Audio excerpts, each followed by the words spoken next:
بسم اللہ الرحمن الرحیم الحمد للہ رب العالمین والعاقبۃ للمتقین والصلاۃ والسلام علی سید المرسلین نبینا محمد وعلی آلہ وصحبہ اجمعین ومن تبعہم بإحسان الی یوم الدین، اما بعد۔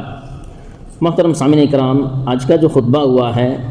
وہ ماہ رمضان المبارک بہت ساری نافرمانیوں سے آزادی کا مہینہ ہے، لہٰذا ہمیں اس کا ترجمہ غور سے سننا چاہیے۔ محترم سامعین کرام، میں سب سے پہلے اپنے نفس کو اور آپ لوگوں کو تقوی کی وصیت کرتا ہوں، کیونکہ تقوی ہر طرح کی برکت، آسمان و زمین میں ہر طرح کی برکت کا ظہور ہے۔ اللہ رب العالمین کا ارشاد ہے، وَلَوْ أَنَّ أَهْلَ الْقُرَىٰ آمَنُوا وَاتَّقَوْا لَفَتَحْنَا عَلَيْهِمْ بَرَكَاتٍ مِّنَ السَّمَاءِ وَالْأَرْضِ۔ اگر بستیوں والے ایمان لائے اور تقوی اختیار کریں تو ہم آسمان و زمین سے برکتوں کے دروازے ان کے اوپر کھول دیں گے۔ میرے مسلمان بھائیوں، ماہ رمضان المبارک یہ آزادی کا مہینہ ہے اور اس کے اندر دلی آزادی ہوتی ہے، دیندار لوگ اس سے فائدہ اٹھاتے ہیں اور یہ آزادی کا ایک مدرسہ ہے۔ ماہ رمضان المبارک میں فرصت ہے کہ ہم گناہوں کے بوجھ سے توبہ کر کے اپنے آپ کو گناہوں سے آزاد کریں، اور حقیقی معنوں کے اندر محروم وہ ہے جو اس مہینے کو پائے اور توبہ کر کے معافی نہ مانگ لے اپنے گناہوں کی۔ اللہ کے رسول صلی اللہ علیہ وسلم نے فرمایا، اس شخص کی ناک خاک آلود ہو کہ رمضان آیا اور رمضان چلا گیا لیکن اس کی مغفرت نہیں ہوئی۔ میرے مسلمان بھائیوں، ماہ رمضان المبارک میں فرصت ہے کہ لوگوں کے سامنے ہم ہاتھ پھیلانے سے اپنے آپ کو آزاد کر کے رب ذوالجلال کے سامنے ہاتھ پھیلائیں۔ اللہ رب العالمین کا ارشاد ہے، وَإِذَا سَأَلَكَ عِبَادِي أَنِّي فَإِنِّي قَرِيبٌ۔ محمد صلی اللہ علیہ وسلم، جب آپ سے میرے بندے میرے بارے میں پوچھیں تو آپ بتائیے کہ میں ان سے بالکل قریب ہوں۔ اہل علم کہتے ہیں کہ اللہ رب العالمین نے اس آیت کو روزے کی آیتوں کے درمیان ذکر کیا ہے، اس میں اشارہ ہے کہ ماہ رمضان المبارک کے اندر اللہ رب العالمین بندوں کی دعاؤں کو قبول کرتا ہے، اور اللہ کے رسول صلی اللہ علیہ وسلم نے فرمایا، ثلاث دعوات مستجابات، تین دعائیں ایسی ہیں جو قبول ہوتی ہیں، دعوت الصائم، روزے دار کی دعا، و دعوت المظلوم، اور مظلوم کی بد دعا، و دعوت المسافر، اور مسافر کی دعا۔ یہ تینوں دعائیں جو ہیں اللہ رب العالمین ان کو رد نہیں کرتا ہے۔ ماہ رمضان المبارک میں فرصت ہے کہ ہم اپنی روحوں کو آزاد کریں، وہ مہینہ جس کے اندر اللہ رب العالمین نے قرآن اتارا ہے تاکہ لوگوں کو گمراہی اور اندھیروں سے آزاد کر کے یقین اور ہدایت کے نور کی طرف اللہ رب العالمین لائے۔ اللہ رب العالمین کا ارشاد ہے، کتاب انزلناہ الیک لتخرج الناس من الظلمات الی النور، کہ محمد صلی اللہ علیہ وسلم ہم نے آپ کی طرف یہ کتاب اتاری ہے تاکہ آپ اس کے ذریعے لوگوں کو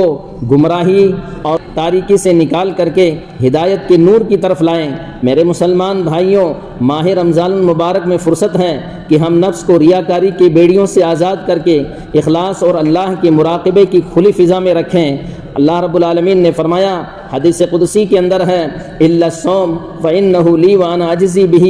يَدَعُ شَهْوَتَهُ وَطَعَامَهُ مِنْ أَجَلِي، کہ مگر روزہ کہ وہ میرے لیے ہے اور میں ہی اس کا بدلہ دینے والا ہوں۔ میرا بندہ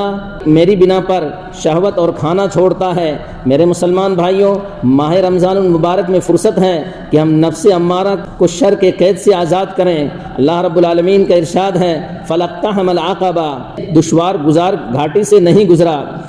مفسرین کہتے ہیں کہ اللہ رب العالمین نے یہ مثال بیان کی نفس جہاد کے تعلق سے۔ ماہ رمضان المبارک میں فرصت ہے کہ دل کو حسد، بغض، کینہ، دشمنی، غصے اور آپ سے انتقام سے آزاد کیا جائے۔ اللہ کے رسول صلی اللہ علیہ وسلم نے فرمایا، اذا اصبح احدکم یوما صائما فلا يرفث ولا يجهل فإن امرؤ شاتمه او قاتله فليقل انی صائم، کہ کوئی بھی آدمی روزہ رکھے تو روزے کی حالت کے اندر نہ فسق و فجور کرے، نہ لڑائی جھگڑا کرے، اور اگر کوئی آدمی اس سے لڑائی جھگڑا کرے یا اس کو گالی دے تو اسے چاہیے کہ کہے کہ میں روزے سے ہوں۔ خلص فؤادک من غل ومن حسد فالغل فی القلب مثل الغل فی العنق، حسد،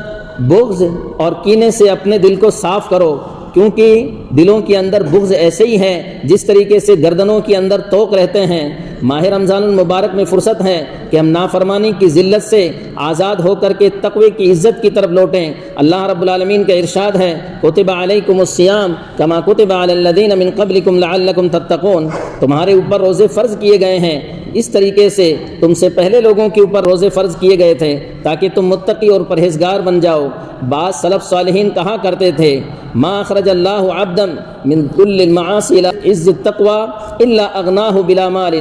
کہ اللہ رب العالمین جس بندے کو بھی نافرمانی کی ذلت سے نکال کر کے تقوی کی عزت تک پہنچاتا ہے، اگرچہ کہ وہ غریب ہوتا ہے لیکن اس کے باوجود وہ بے نیاز ہوتا ہے۔ میرے مسلمان بھائیوں، ماہ رمضان المبارک میں فرصت ہے کہ ہم مادیت، لالچ، بخیلی سے اپنے عقلوں کو آزاد کرا کر کے سخاوت کی طرف بڑھیں، اور عام طور پر بھی رسول اللہ صلی اللہ علیہ وسلم سخاوت کیا کرتے تھے، لیکن ماہ رمضان المبارک کے اندر آپ بہت زیادہ سخاوت کیا کرتے تھے۔ علامہ ابن القیم رحمہ اللہ فرماتے ہیں لما کان البخیل محبوسا عن الاحسان، کہ جب بخیل لوگوں پر احسان کرنے سے اپنے آپ کو قید میں کر لیتا ہے تو اس کا سینہ تنگ ہو جاتا ہے، اور جب جب وہ صدقہ کرنے کی کوشش کرتا ہے تو اس کا جو بخل ہے اور اس کی کنجوسی اس کو روکتی ہے، یہاں تک کہ اس کا دل جو ہے قید خانے کے اندر رہتا ہے، برخلاف اس آدمی کے جو صدقہ خیرات کرتا رہتا ہے، اس صدقے کی بنا پر اس کا دل بہت زیادہ کشادہ رہتا ہے۔ میرے مسلمان بھائیوں، ماہ رمضان المبارک میں فرصت ہے کہ ہم بکواس، فضول باتوں سے اپنے آپ کو آزاد کریں۔ سلف صالحین مسجد کے اندر بیٹھا کرتے تھے نماز کے بعد اور کہا کرتے تھے کہ ہم اپنے روزوں کو غیبت سے محفوظ کرتے ہیں۔ ماہ رمضان المبارک کے اندر فرصت ہے کہ ہم حرام شہوتوں کے قید سے آزاد ہوں۔ کیونکہ روزہ جو ہے یہ مددگار ثابت ہوتا ہے اس کو توڑنے کے اندر، اور اس کے لگام لگانے کے اندر، شہوت کو لگام لگانے کے اندر اور شہوت کی آگ کو بجھانے کے اندر۔ اللہ کے رسول صلی اللہ علیہ وسلم نے فرمایا یا معشر الشباب من استطاع منکم الباءۃ فلیتزوج فانہ اغض للبصر واحسن للفرج ومن لم یستطع فعلیہ بالصوم، اے نوجوانوں کی جماعت، جو تم میں سے طاقت رکھتا ہو شادی کی، اسے چاہیے کہ وہ شادی کر لے، کیونکہ شادی کی بنا پر آنکھیں نیچی ہوتی ہیں، شرمگاہ کی حفاظت ہوتی ہے۔ جو آدمی شادی کی طاقت نہ رکھتا ہو اسے چاہیے کہ وہ روزہ رکھے۔ میرے مسلمان بھائیوں، روزے کا مقصد کوئی بھوک اور پیاس نہیں ہے، بلکہ اس سے اپنے نفس کو تربیت دینا ہے اس چیز کی، چغلی، جھوٹ اور اس طرح کی حرکتوں سے۔ اللہ کے رسول صلی اللہ علیہ وسلم نے فرمایا من لم يدع قول الزور والعمل به والجهل فليس لله حاجة من ان يدع طعامه وشرابه، جو آدمی روزہ رکھے اس کے باوجود جھوٹ اور جھوٹ پر عمل کرنا نہ چھوڑے، جہالت کی باتوں سے نہ بچے، ایسے روزے دار کے بھوک اور پیاس کی اللہ رب العالمین کو کوئی ضرورت نہیں ہے۔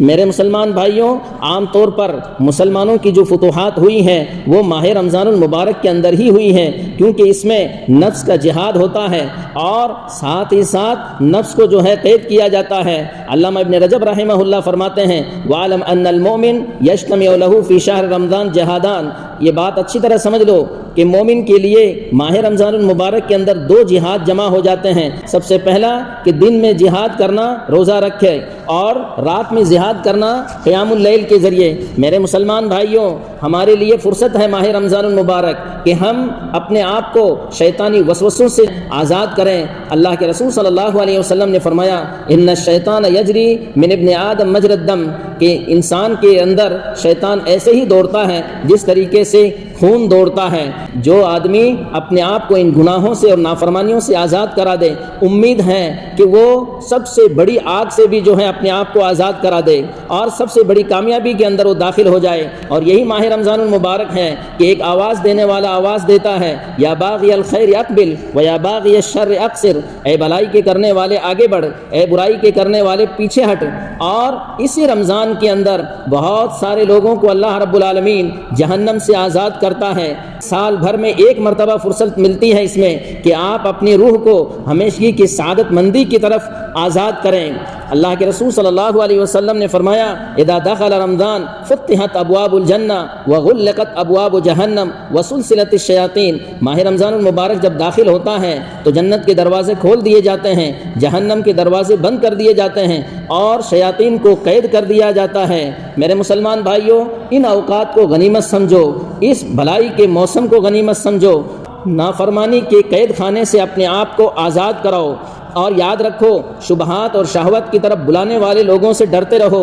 واللہ یرید ان یتوب علیکم ویرید الذین یتبعون الشہوات ان تمیلوا میلا عظیما، اللہ رب العالمین چاہتا ہے کہ تمہارے گناہوں کو معاف کر دے، لیکن جو لوگ شہوت کی تابعداری کرتے ہیں وہ چاہتے ہیں کہ تم گناہوں کی طرف مائل ہو جاؤ۔ میرے مسلمان بھائیوں، یہ بات اچھی طریقے سے جان لو کہ ماہ رمضان المبارک یہ سخاوت کا مہینہ ہے، یہ احسان کا مہینہ ہے۔ اللہ کے رسول صلی اللہ علیہ وسلم اس کے اندر بہت زیادہ سخاوت کیا کرتے تھے، لہٰذا ہمیں چاہیے کہ ہم محتاج اور غریبوں کو تلاشیں اور ایسے لوگوں سے بچیں جو دھوکے بازی کرتے ہیں۔ ہم سب سے پہلے اپنے قریبی رشتہ داروں کو صدقہ دیں۔ اللہ کے رسول صلی اللہ علیہ وسلم نے فرمایا کہ مسکین کو صدقہ دینا اس کا ایک ثواب ہے، لیکن رشتہ دار کو صدقہ دینا اس کا 2 ثواب ہے، ایک صدقے کا ثواب اور دوسری رشتہ داری کا ثواب۔ میرے مسلمان بھائیوں، یہ بات یاد رکھو کہ روزے کی بنا پر تم فرائض کے اندر لاپرواہی مت کرنا۔ اللہ رب العالمین سے دعا ہے کہ اللہ رب العالمین ہمیں اس ماہ رمضان المبارک کے اندر نافرمانیوں سے ہم سب کو آزاد کرے، آمین۔ وآخر دعوانا الحمدللہ رب العالمین، جزاکم اللہ خیرا، والسلام علیکم ورحمۃ اللہ وبرکاتہ۔